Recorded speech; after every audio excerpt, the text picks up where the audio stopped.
Hello student, how are you. आज हम पढ़ेंगे फोटो इलेक्ट्रिक इफेक्ट। बच्चे, आप लोगों ने पढ़े होंगे इलेक्ट्रोमैग्नेटिक वेव थ्योरी। उसकी जो लिमिटेशंस थी ना, दो लिमिटेशंस थी ना। एक तो है ब्लैक बॉडी रेडिएशन है और second one is photo electric effect है। तो इसीलिए आज एक जोरदार तरीके से स्टार्ट करते हैं फोटो इलेक्ट्रिक इफेक्ट क्या है। बच्चे, सबसे पहले जब हम बात करते हैं कि फोटो इलेक्ट्रिक इफेक्ट है और ये क्या है ना, इलेक्ट्रोमैग्नेटिक वेव थ्योरी का एक इंपोर्टेंट ड्रॉबैक्स है। उस इंपोर्टेंट ड्रॉबैक्स कौन है? Photo electric effect. उसके बारे में हम बात करेंगे। बच्चे, सबसे पहले हम देखते हैं फोटो और इलेक्ट्रिक दो डिफरेंट वर्ड है। फोटो का मतलब लाइट है और इलेक्ट्रिक का मतलब इलेक्ट्रॉन्स कह सकते हो। बच्चे, क्या है? लाइट और इलेक्ट्रॉन्स। फोटो इलेक्ट्रिक का मतलब लाइट एंड इलेक्ट्रॉन्स है। तो लाइट का इलेक्ट्रॉन के साथ कुछ रिश्ता है। समझ पा रहे? लाइट का इलेक्ट्रॉन्स के साथ कुछ रिश्ता है, उसको हम कहते हैं फोटो इलेक्ट्रिक इफेक्ट। ना बच्चे, सबसे पहले मैं आपको बताता हूं नहीं क्या होता है कि अगर मेटल है, ध्यान से देखो, एक मेटल है, इस मेटल के ऊपर जब इलेक्ट्रॉन पर लाइट स्ट्राइक करता है और यहां से इलेक्ट्रॉन रिलीज हो जाती है, लेकिन E is equal to H nu. जब यहां पे लाइट जो है सर्टेन फ्रीक्वेंसी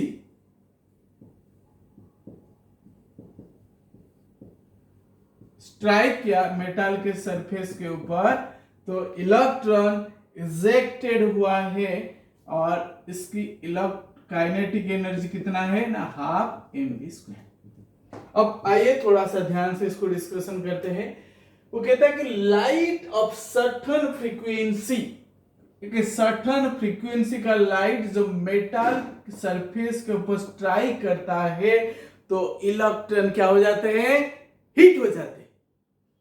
इलेक्ट्रॉन हीट हो जाते हैं। जब हीट होने के बाद उनकी एनर्जी बढ़ जाती है। इलेक्ट्रॉन हीट होने के बाद क्या है? इनकी एनर्जी बढ़ जाती है। जब एनर्जी बढ़ता है वो क्या करते हैं ना, भागने लग जाते हैं। देखो यहां से सनलाइट है, क्या है? सन का लाइट है, सनलाइट है। और जब सनलाइट मेटल के ऊपर स्ट्राइक किया और यहां जो मेटल के अंदर इलेक्ट्रॉन होते हैं, ये हमें दिखते तो है ही नहीं, लेकिन इलेक्ट्रॉन होते हैं। ध्यान से देखो कि मेटल के अंदर जो है इलेक्ट्रॉन होते हैं लेकिन नहीं दिखते हैं। लेकिन क्या होता है ना, जब सनलाइट स्ट्राइक किया, एकदम सनलाइट क्या करता है ना, धूप पे थोड़ी देर खड़े हो जाओ, कैसे लगेगा ना, गर्मी महसूस होगी या नहीं होगी? क्यों ना, उसके अंदर एक एनर्जी है, इसीलिए इसको लाइट एनर्जी भी कहते हैं। जब सनलाइट मेटल के ऊपर स्ट्राइक किया है बच्चों, वो क्या किया ना, इलेक्ट्रॉन हीट हो गए। इलेक्ट्रॉन जब हीट हो गए हैं, उनकी एनर्जी बढ़ गया है, ये भागने के लिए लग जाते हैं। क्या करते हैं? ये भागने लग जाते हैं। और ये जो भागते हैं इसी को कहते हैं काइनेटिक एनर्जी ऑफ इलेक्ट्रॉन। इसलिए आइए हम देखते हैं डेफिनेशन क्या कहता है ना, when light of certain frequency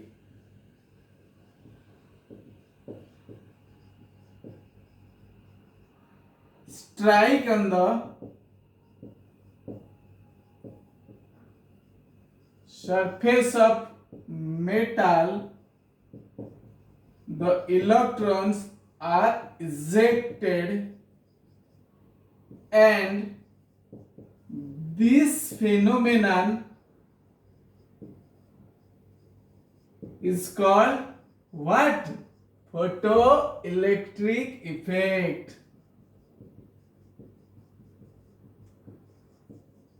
इसी को हम कहते हैं बच्चों photoelectric effect. When a light of certain frequency strike on surface of metal, certain frequency का लाइट एनर्जी या लाइट या स्ट्राइक कर दिया मेटल के ऊपर तो इलेक्ट्रॉन इजेक्ट होने मतलब बाहर निकल के दौड़ने लग गए। इसी को कहते हैं फोटो इलेक्ट्रिक इफेक्ट। बच्चे दूसरी बात यहां पे हम देखते हैं कुछ कंडीशन चाहिए फोटो इलेक्ट्रिक इफेक्ट में कि इलेक्ट्रॉन को इजेक्ट होने के लिए कुछ ना कुछ तो कंडीशन चाहिए और कुछ टर्म्स भी है जिसको हम देखेंगे। पहला एक टर्म में बात करता हूं कि थ्रेशोल्ड फ्रीक्वेंसी क्या होती है, that is nu naught frequency. Threshold frequency बच्चे क्या होता है ना, आप मान लो आपके सामने एक पत्थर है, आपके सामने पत्थर है, अब लात मार, बहुत बड़ा पत्थर है कि नहीं, इतना बड़ा पत्थर है, इसको लात मारोगे क्या पत्थर जाएगा हट के? नहीं जाएगा। क्यों? उसके अंदर जो एनर्जी है वो ज्यादा है, आप जो किक मार रहे हो या लात मार रहे हो वो क्या है, वो कम है। लेकिन उसी फुटबॉल को आप किक मार दो क्या होगा, एकदम फुटबॉल यहां से वहां तक उठ के चला जाएगा। क्यों ना, इसीलिए हुआ आपने जो है कि नहीं एनर्जी फुटबॉल को दिया है कि नहीं, आपकी एनर्जी बहुत ज्यादा है, इसलिए फुटबॉल क्या किया ना, उड़ करके दौड़ करके या है कि नहीं रेंगता हुआ चला गया, लेकिन पत्थर नहीं गया। क्यों? It is heavy. आपने जो एनर्जी दे रहे हो वो कम है, उसके अंदर जो एनर्जी है वो ज्यादा है। उसी तरह बच्चों ये थ्रेशोल्ड फ्रीक्वेंसी भी वर्कआउट करता है। जो फ्रीक्वेंसी यहां पर आ रहा है कि नहीं, इलेक्ट्रॉन को इजेक्ट होने के लिए एक मिनिमम एनर्जी जरूरत है, और उस मिनिमम एनर्जी को या वो मिनिमम फ्रीक्वेंसी को हम कहते हैं थ्रेशोल्ड फ्रीक्वेंसी। इसलिए हम यहां लिख सकते हैं minimum frequency required to eject an electron from surface of metal। तो मिनिमम, इसलिए न्यू नट, बच्चे ध्यान से देखो, न्यू नट मतलब मिनिमम एक स्टैंडर्ड है,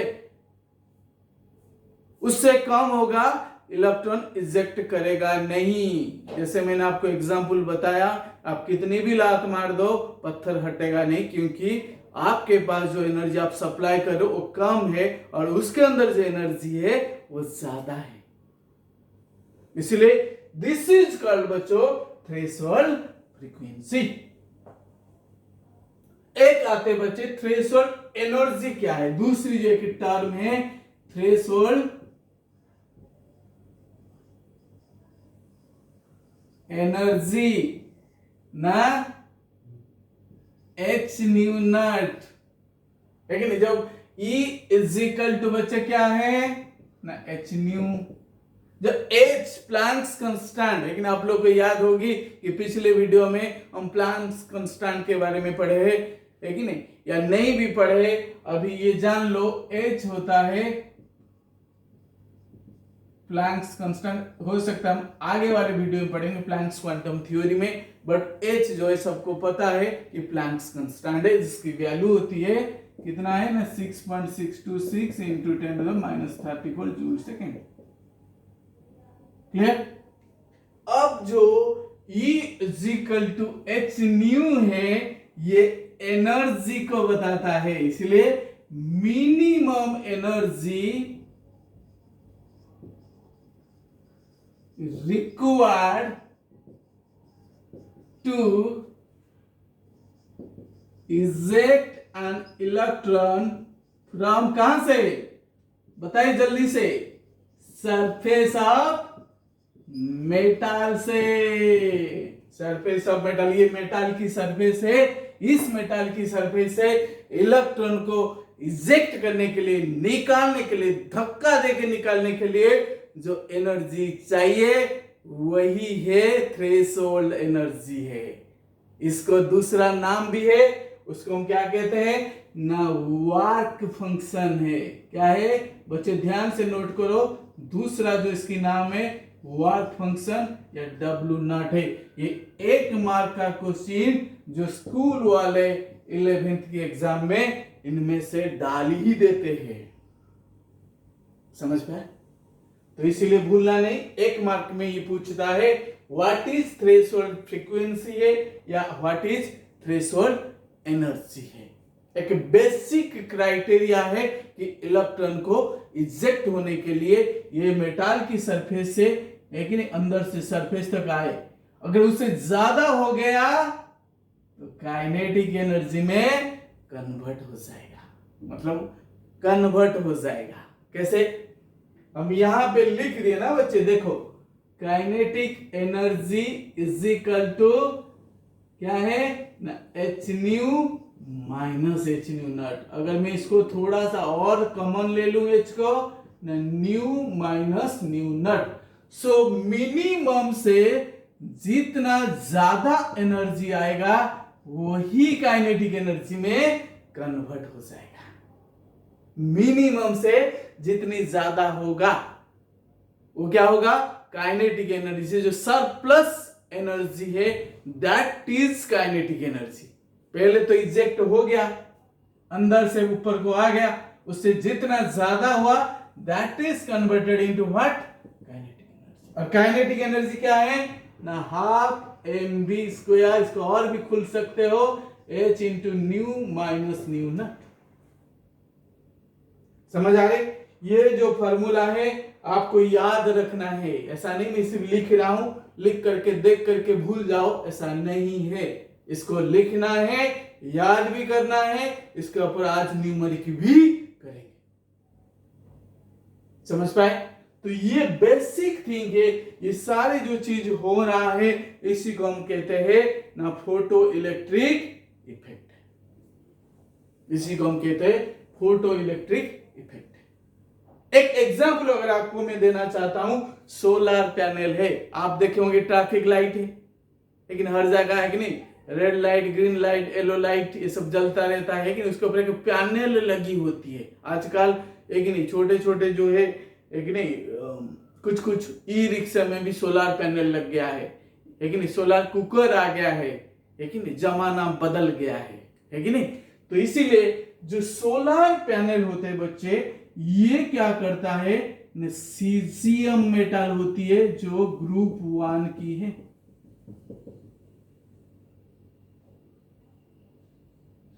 कई बार आजकल सिलिकॉन भी यूज किया जाता है, जो ग्रुप 14 में कार्बन सिलिकॉन है, ये ग्रुप 14 में। ये सारे मेटल को यूज किया, ये तो नॉन मेटल है, सिलिकॉन है, बट सीजियम इज मेटल है। तो ये सिलिकॉन जो है कि नहीं, वो क्या करता है ना इलेक्ट्रिक एनर्जी बल है कि इलेक्ट्रिक एनर्जी जो यहाँ पे इलेक्ट्रॉन फ्लो कर रहे हैं वो कहां से आ रहे हैं ना light energy.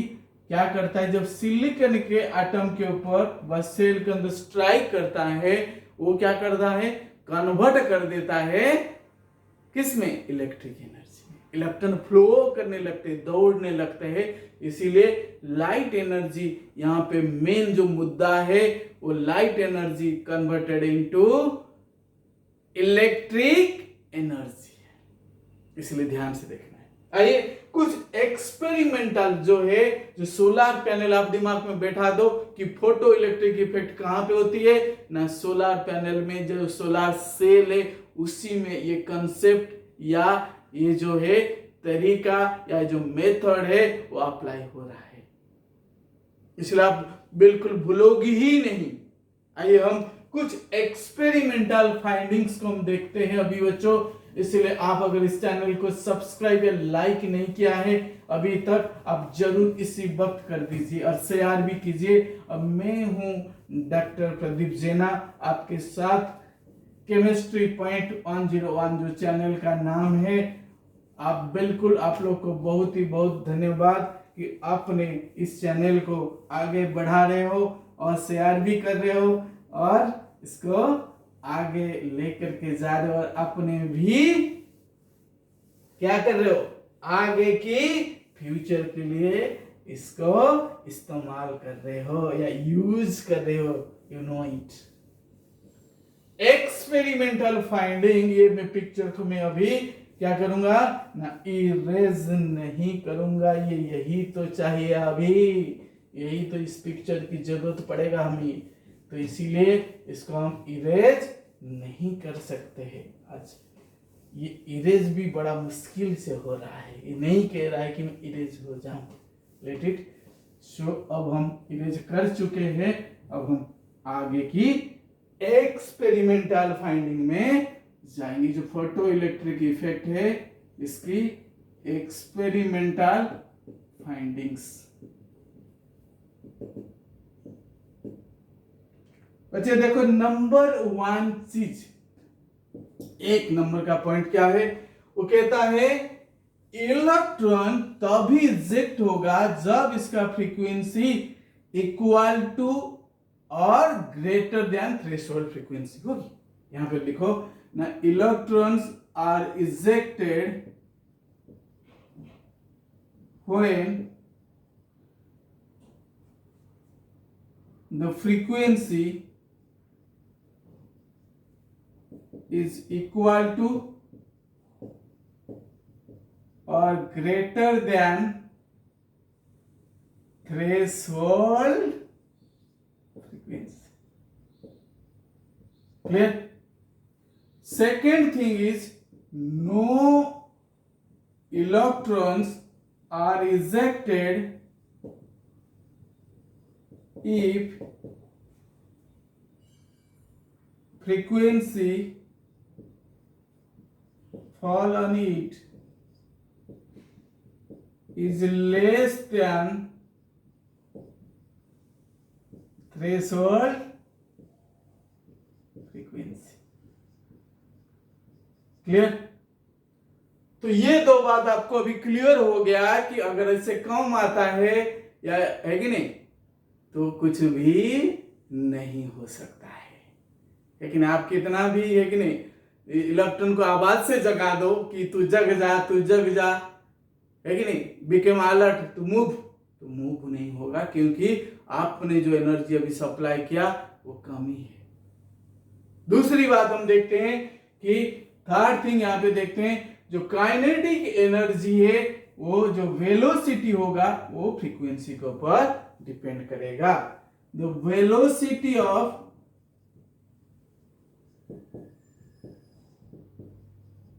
ejected electron is directly proportional to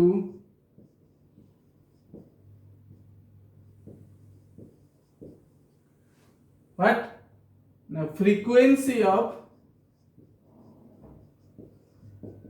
incident radiation. जितने ज्यादा फ्रीक्वेंसी का रेडिएशन आ रहा है उतनी तेजी से इलेक्ट्रॉन भाग रहा है। ऐसे ऐसे याद रखो, जितनी तेजी से है कि नहीं लाइट आ रहा है, फ्रीक्वेंसी मतलब तेजी है कि नहीं, जल्दी जल्दी भगा भगा के कि नहीं, उतनी तेजी से इलेक्ट्रॉन भी जा रहे। So kinetic energy is directly proportional to nu, या velocity is directly proportional to nu। एक चीज और है बच्चों ना, ये इंटेंसिटी के ऊपर है कि नहीं डिपेंड नहीं करता है। इंटेंसिटी आपको याद होगा, कैरेक्टरिस्टिक्स वो इस वाले वीडियो देख लो, आपको समझ आ जाएगा। इंटेंसिटी मतलब क्या है, amplitude square of the amplitude A square है, कितने मीन पॉइंट से कितने हाइट ऑफ द क्रेस्ट या डेप्थ ऑफ द ट्रॉप जो है वो इंटेंसिटी कहलाता है। Intensity do not depend upon intensity, but does not depend upon intensity.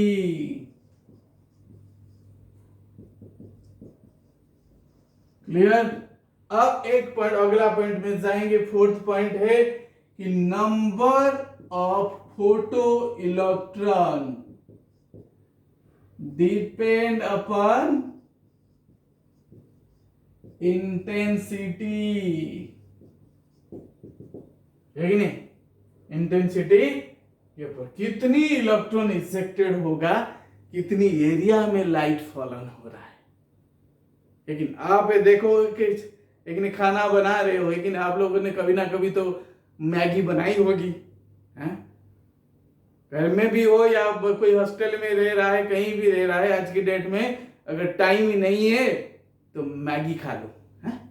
तो उसमें हम देखते हैं कि मैगी को, मैं कैंडल के ऊपर मैगी का जो है कि नहीं, जिसमें हम बनाते मैगी को, जो है कि नहीं बर्तन है, यूटेंसिल है, जिसके ऊपर हम उसको रख करके मैगी बना, अगर मैं कैंडल के ऊपर रखूं क्या मैगी बन पाएगा? नहीं। अगर मैं गैस चूल्हा के ऊपर रख दूं तो Maggi duck duck duck duck duck duck 2 मिनटों में मैगी बन जाएगा, है कि नहीं? तो इसीलिए क्या है, इंटेंसिटी, कितनी एरिया में है कि नहीं वो आग जल रहा है। अगर कैंडल के ऊपर मैगी बनाने की कोशिश करोगे तो सोच लो कि भाई एक मैगी खा लिया, लेकिन गैस के ऊपर तेजी से बढ़ा दो, एकदम बड़ा सा बर्नर है, एकदम इतनी एरिया में है, तो जल्दी जल्दी मैगी उबलने लगता है और बन भी जाता है। That is called intensity. इसी तरह बच्चे क्या होता है ना, इलेक्ट्रॉन क्या करता है ना, कि जितने इलेक्ट्रॉन इजेक्टेड होंगे डिपेंड अपॉन कितने इंटेंसिटी में लाइट फॉलन हो रहा है। समझ पा रहे?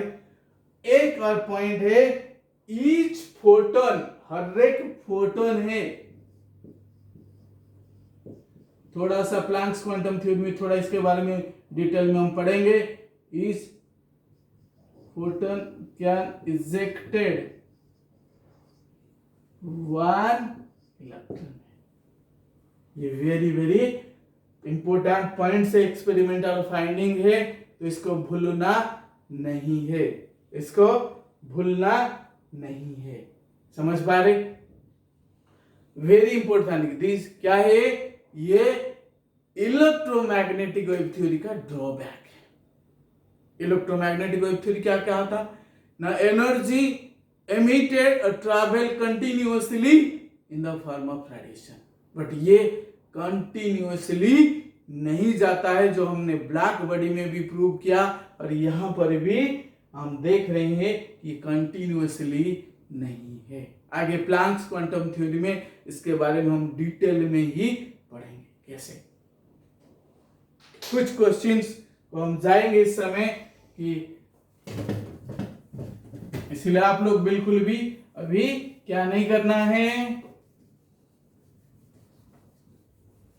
चुपचाप नहीं बैठना है। क्या करना है आपको, शेयर, सब्सक्राइब और लाइक करना है। जब मैं यहां काम कर रहा हूं तो आप भी थोड़ा सा सब्सक्राइब और लाइक भी कर दीजिए, ताकि क्या होगा ना, मुझे भी थोड़ा आनंद मिलेगा,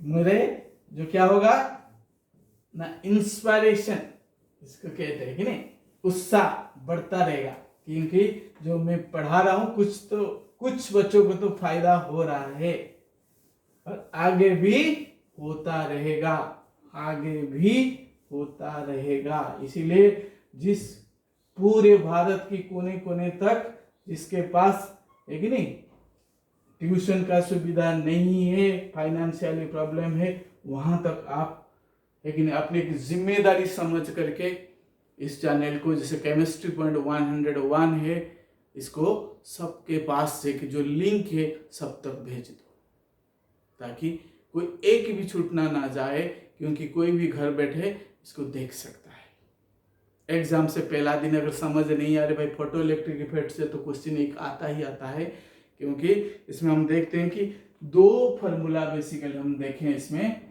क्या है ना, kinetic energy is equal to h into nu minus nu naught है, या इसमें फिर अगर हाफ एम वी स्क्वायर में पुट कर देता हूं, h nu minus H nu naught भी। एक और फॉर्मूला यहाँ पे यूज होता है, E is equal to S C by lambda है, by E is equal to H nu है। इस सारे फॉर्मूला को अभी आप लोग एक बार ध्यान दे दो, E is equal to S C by lambda, क्योंकि न्यू एच न्यू ही कर दो, nu is equal to C by lambda, is equal to S C by lambda हो गया। काइनेटिक एनर्जी के H nu minus H nu naught, kinetic energy के जगह मैं लिख सकता हूं हाफ एम वी स्क्वायर में, एम होता है मास, भी होता है वेलोसिटी, सारे जो टर्म है, एच हो गया प्लैंक्स कांस्टेंट, न्यू होता है फ्रीक्वेंसी ऑफ इंसिडेंट रेडिएशन,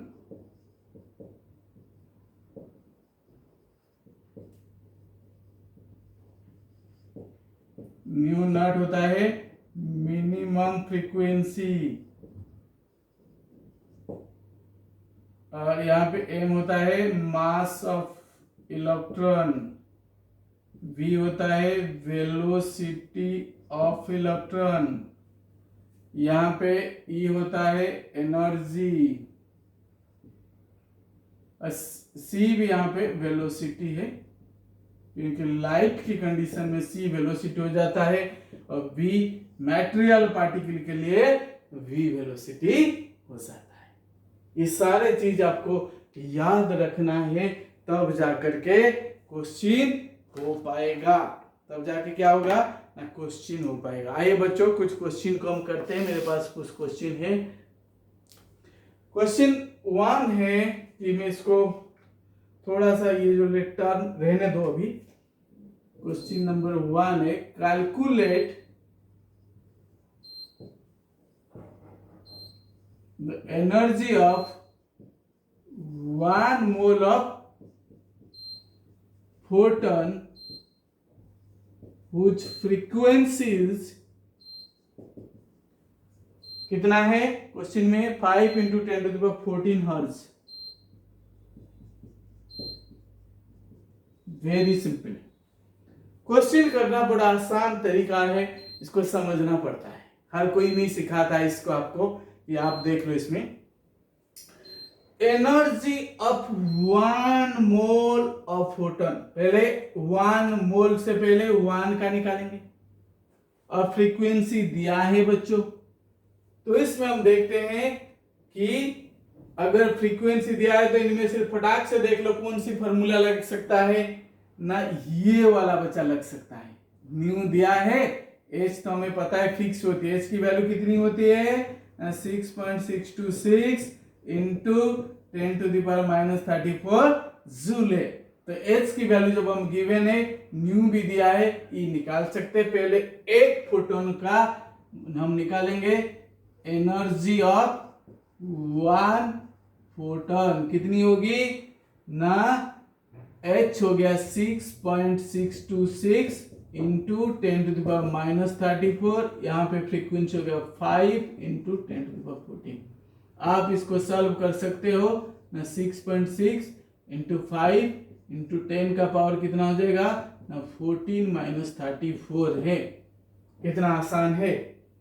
और ये हो गया एक का। अगर मुझे 1 मोल का बच्चे निकालना है तो क्या करूंगा, एवोगाड्रोज नंबर मल्टीप्लाई कर दूंगा, आपने भूला नहीं है मोल कंसेप्ट। तो 6.6 इंटू 5 इंटू 10⁻, इसको माइनस ही कर लो बेटा, कितना होगा ना, 34 से 14 चला गया 0 2 है कि नहीं, -20।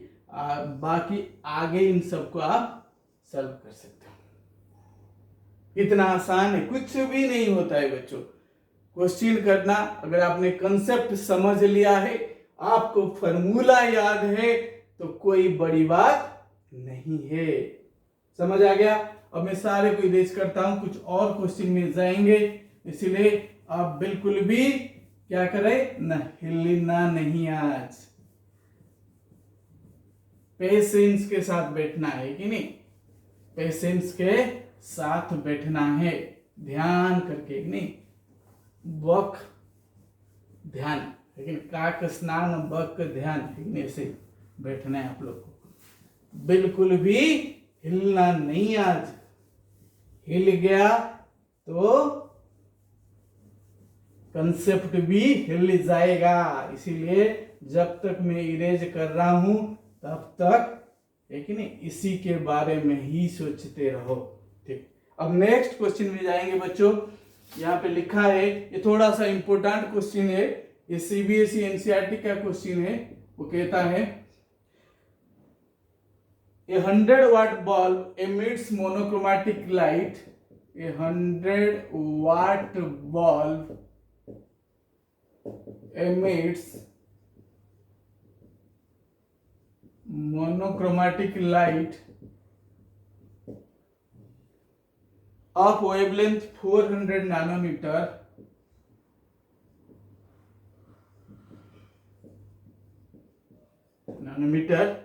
calculate the number of photons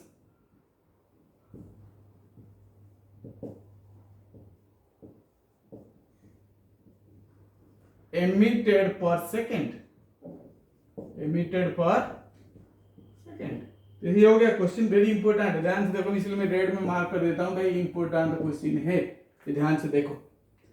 पर बच्चे समझने से पहले हमें ये देखना पड़ेगा कि हमें वाट दिया है, तो 100 वाट का मतलब है कि 100 जूल है एनर्जी है। अब हमें क्या दिया है, वेवलेंथ दिया है, टोटल एनर्जी। बच्चे ध्यान से देखो, ये जो दिया है हमारे पास क्या है ना, अवेलेबल एनर्जी है, इसको ऐसे मान लो, अवेलेबल एनर्जी टोटल कितनी है, समझ पा रहे, टोटल कितनी है।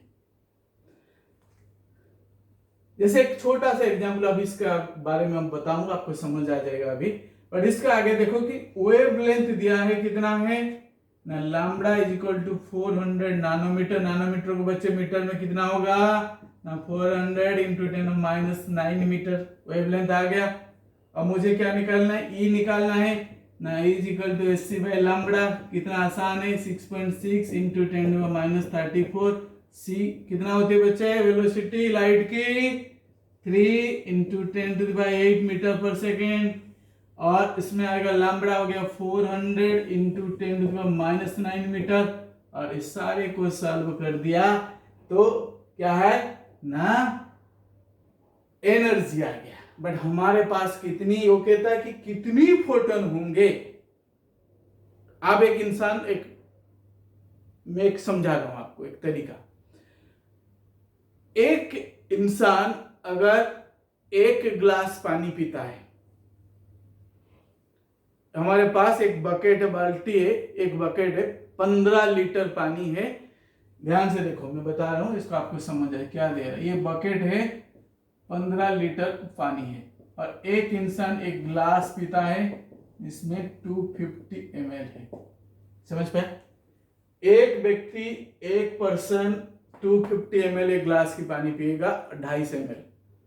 अगर 15 लीटर हमारे पास वाटर है, तो कितनी लोगों को पी सकते हैं ना, 1 लीटर में 4 है, 15 लीटर में 60 लोग इसको पी सकते हैं। वही चीज यहाँ पे पूछ रहा है। हमारे पास जो 15 लीटर की जगह क्या दिया है, 100 जूल दिया है, और एक फोटोन कितना है ना, ये सारे को जब हम सॉल्व कर देंगे, ये हो जाए कितना, 6.6 इंटू 3 डिवाइडेड बाई 4 इंटू, ये हो जाएगा -34 इंटू 8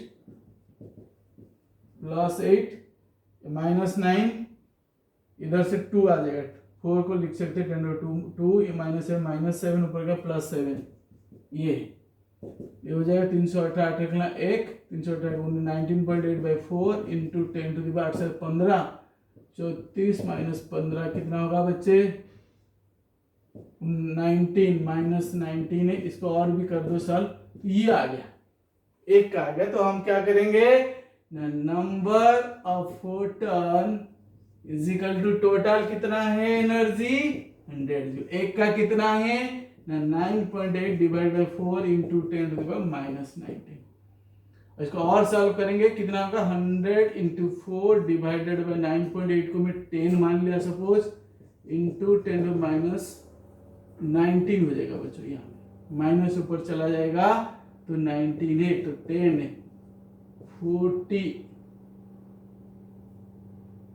40 इंटू 10⁻90, इतनी नंबर्स आ जाएंगे, समझ गए। ठीक है, आगे बढ़ते हैं, नेक्स्ट क्वेश्चन में हम जाएंगे, क्वेश्चन नंबर 3 है। तो इसीलिए आप बिल्कुल भी आसान चीज है, ये क्या है, ये वेरी वेरी इजी है, तो इसीलिए आप बिल्कुल भी घबराइए मत। क्या है, क्या है, घबराइए मत, डरना नहीं है कि क्वेश्चन तो हो ही जाएगा। लेकिन डरने से या ना डरने से क्वेश्चन नहीं होगा। क्वेश्चन कंसेप्ट अगर क्लियर है तब क्वेश्चन क्लियर हो जाएगा। कंसेप्ट क्लियर नहीं है, क्वेश्चन भी नहीं होगा। इसीलिए एक और क्वेश्चन को करेंगे, क्योंकि क्वेश्चन करने से क्या होता है, दिमाग खुलता है। एक और क्वेश्चन बच्चे दिया है यहाँ पे, when electromagnetic radiation of wavelength, when electromagnetic radiation of wavelength 300 nanometer falls on the surface of sodium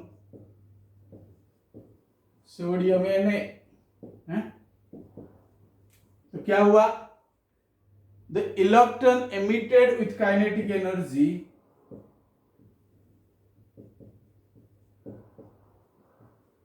कितना है, दिया है 1.68 into 10⁵ joule.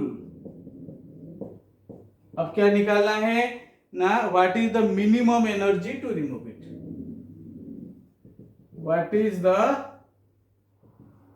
Minimum energy to remove it. Clear, minimum energy का मतलब वर्क फंक्शन या एच न्यू नॉट। क्लियर हो गया। अब दिया है वेवलेंथ दिया है, पहले हम फार्मूला लिख दें, काइनेटिक एनर्जी दिया है तो kinetic energy equal to H nu minus H nu naught. Kinetic energy के जगह उसका वैल्यू पुट कर दो बच्चे ना, 1.68 इंटू 10⁵ कितना होगी ना 5 जूल इज इक्वल टू, मुझे निकालना एच न्यू नॉट है, तो इसलिए मैं क्या करूंगा, H C by lambda minus H nu naught रख दिया।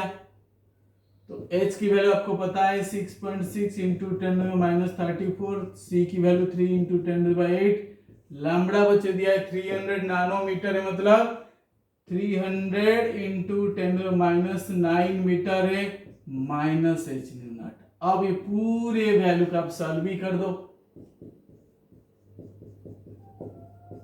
सॉल्व करने के बाद अगर ये माइनस है इधर को लाओगे तो एच न्यू नॉट प्लस हो जाएगा। ये पूरे वैल्यू का आप अगर पुट कर देते हैं तो ये अगर मैं लिख दे सकता हूँ 3 इंटू 10⁻⁻7 हो गया, ये 3 कट गया बच्चे, इसीलिए मैं कर दिया हूँ।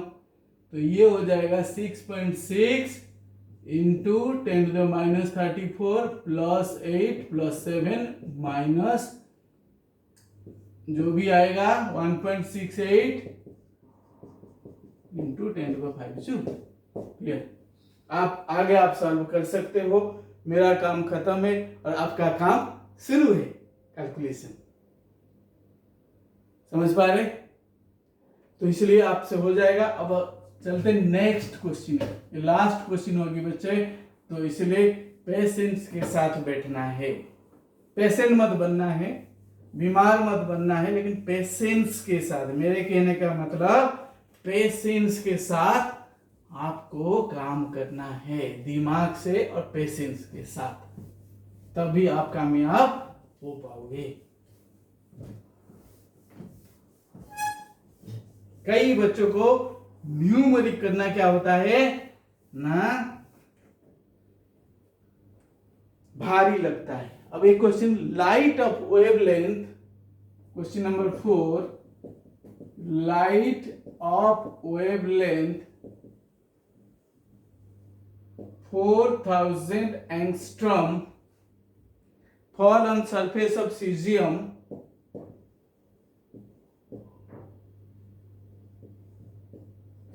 CS cesium, calculate the energy of photoelectron, calculate the energy of photoelectron ejected, और इसमें बच्चे दिया है क्रिटिकल वेवलेंथ, जो सबको दिमाग को खराब करता है, वो 6600 एंगस्ट्रॉम। बच्चे यहीं पे रुक जाते हैं कि क्रिटिकल वेवलेंथ मतलब मिनिमम में, थोड़ा लैंग्वेज को इसने चेंज कर दिया है। अब मुझे निकालना एनर्जी है, तो kinetic energy is equal to H nu minus H nu naught, इसको और खोल लिया, h c by lambda minus h c by lambda naught, तो is equal to h c common ले लिया बच्चे ना, 1 by lambda minus 1 by lambda naught, ये काइनेटिक एनर्जी। तो काइनेटिक एनर्जी कितनी होगी ना, 6.6 into 10⁻34 into 3 into 10⁸, 1 by lambda बच्चे कितनी होगी, जो फॉल ऑन ज्यादा है, अगर दिमाग और काम नहीं कर रहा है, एक तरीका आपको बता रहा हूं, जो सबसे ज्यादा है वही आ रहा है, जो मिनिमम कम है कम से कम यही हो, ये कम ये ज्यादा तो हो ही नहीं सकता, इलेक्ट्रॉन इजेक्ट कैसे होगा, तो इसीलिए तो ये हो जाएगा 4000 एंगस्ट्रॉम का मतलब -10 मीटर, फिर -1/6600 इंटू 10⁻10। अच्छा, आप इसको सॉल्व कर सकते हो, अगर मैं इसको ऊपर ले लूं ये हो जाएगा, इसको अलग से सॉल्व करके यहाँ मल्टीप्लाई कर दो, आसान है इसके साथ, ज्यादा है कि नहीं।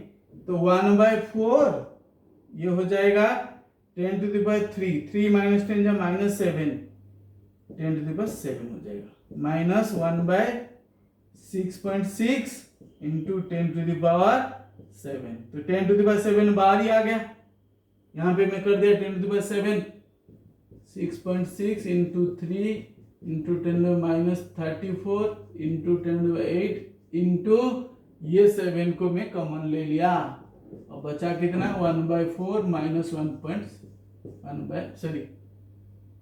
6.6, सही, इतना आप कर सकते हो। मेरा रोल खत्म है, आपका रोल, आपका वर्क स्टार्ट है बच्चे। नेक्स्ट जो टॉपिक होगी प्लैंक्स क्वांटम थ्योरी है, लेकिन अगर किसी भी तरह की डाउट आप जरूर कमेंट बॉक्स में लिखिए, मैं उसको फिर भी सॉल्व करके आपके पास भेजूंगा। इसमें किसी भी प्रकार की क्या है शर्म करने की बात नहीं है कि नहीं, पढ़ाई में और खाने में कभी भी शर्म नहीं करना है, जब तक आपने आपको खोलोगी नहीं तो खुलोगी भी नहीं। तो इसीलिए आप जो है इस वीडियो, जितने भी वीडियो है आप लगातार देखते चले जाइए, और जो क्वेश्चंस है उसको भी आप सॉल्व कीजिए, ताकि आपकी डेवलपमेंट आप जरूर देखने पाओगे, क्योंकि जब 10 से 11 को आते काफी मेहनत करने की जरूरत है कि नहीं। जैसे मछली क्या करता है ना, जल से ऊपर को ले आओ, पानी से ऊपर को ले आओ तो छटपटाने लगता है, ऐसे ही 11th का बच्चा होता है जब 10 से 11th को आता है। तो इसीलिए छटपटाने की कोई जरूरत नहीं है, अपने आप को फोकस करना है। क्या करना है, फोकस, बी कॉन्सेंट्रेट, समझ पा रहे। इसलिए वीडियो को वॉच करने के लिए बहुत बहुत धन्यवाद है। God bless you all.